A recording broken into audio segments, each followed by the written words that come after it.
Le 17 juillet 2017. Image crédit. Source. Voici comment reconnaître les symptômes de la maladie de Lyme avec les beaux jours. Les tiques font leur grand retour dans les parcs, les jardins et les forêts.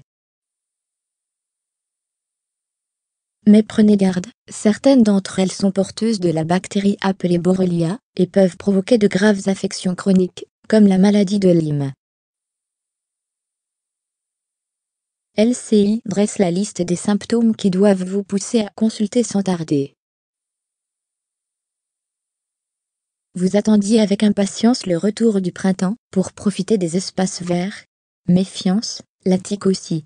Cachée dans les hautes herbes des jardins, les buissons des parcs, ou dans les bois, la petite bête peut s'accrocher lors de votre passage.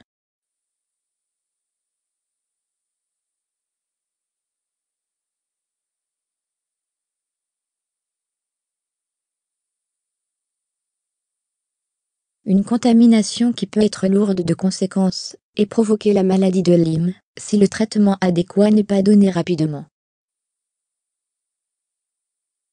En 2015, le réseau Sentinelle recense ainsi 33,200 de nouveaux cas en France. Un chiffre qui serait largement sous-évalué selon l'association France Lyme, qui l'estime 3 fois supérieur.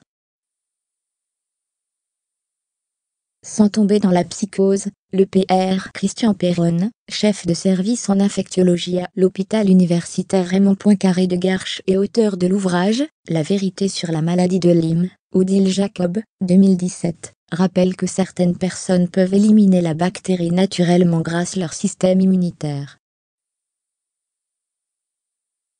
Pour les autres, voici les signes qui doivent évoquer la maladie. Voir également. Utilisez cette astuce très simple pour garder les tiques à distance. Tout l'été. Voici comment reconnaître les symptômes de la maladie de Lyme. D'abord, une plaque rouge apparaît, mais pas systématiquement. Aussi appelée érythème migrant, une plaque rouge peut se former autour de la piqûre et s'étendre petit à petit, jusqu'à atteindre 5 à 15 cm de diamètre.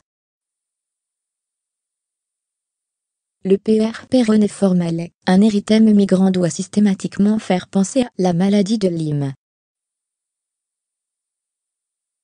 En revanche, son absence n'exclut pas la maladie. Parce que souvent il n'est pas douloureux, et ne démange pas, il peut vite échapper à notre vigilance, s'il est dans le dos par exemple.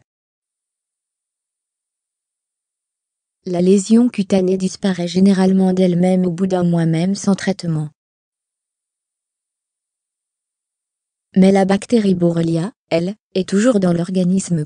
Il n'y a que 20% des patients qui guérissent de la maladie de Lyme. Le Pr Christian Perronne. Viennent ensuite les douleurs articulaires et musculaires. Si aucun antibiotique n'est donné, la bactérie se propage. C'est la dissémination de la bactérie.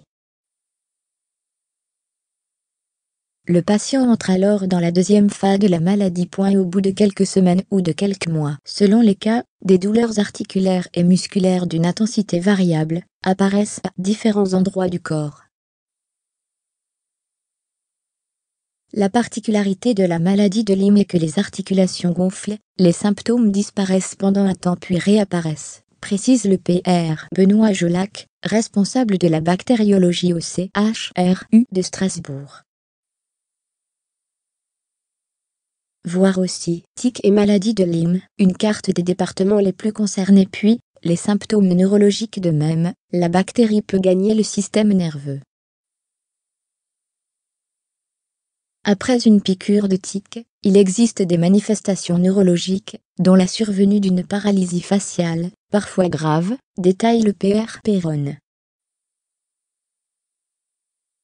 Un lien avec certaines méningites a même été démontré. Des maux de tête aux troubles de la marche, les manifestations sont donc nombreuses. Mais une accumulation de symptômes doit faire penser à la maladie de Lyme. Lors d'une sciatique, le patient n'a pas mal à la tête, illustre le Pr Jolac. S'il évoque ce type de douleur en plus de celle de la jambe, la maladie peut être soupçonnée.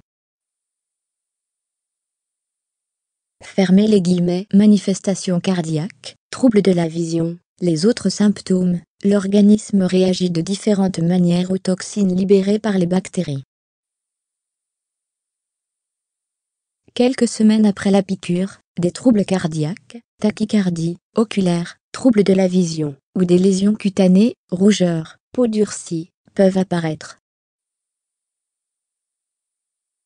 Après 6 mois sans recevoir de traitement, la maladie devient chronique, et les symptômes s'installent dans la durée.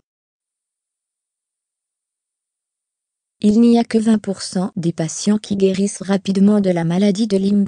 Les autres peuvent connaître des guérisons tardives, ou des améliorations grâce au traitement, mais souffrent souvent de séquelles, précise le Pr. Perron. En revanche, si le diagnostic est posé suffisamment tôt, une cure d'antibiotiques peut venir à bout de la bactérie.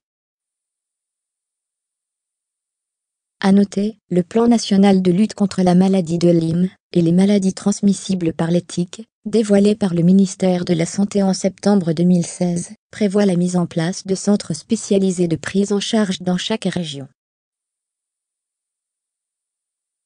Les tiques affectionnent les milieux humides et boisés. Nous observons une expansion d'Ixodes ricinus, l'espèce qui transmet la maladie de Lyme, NDLR, vers le nord de l'Europe.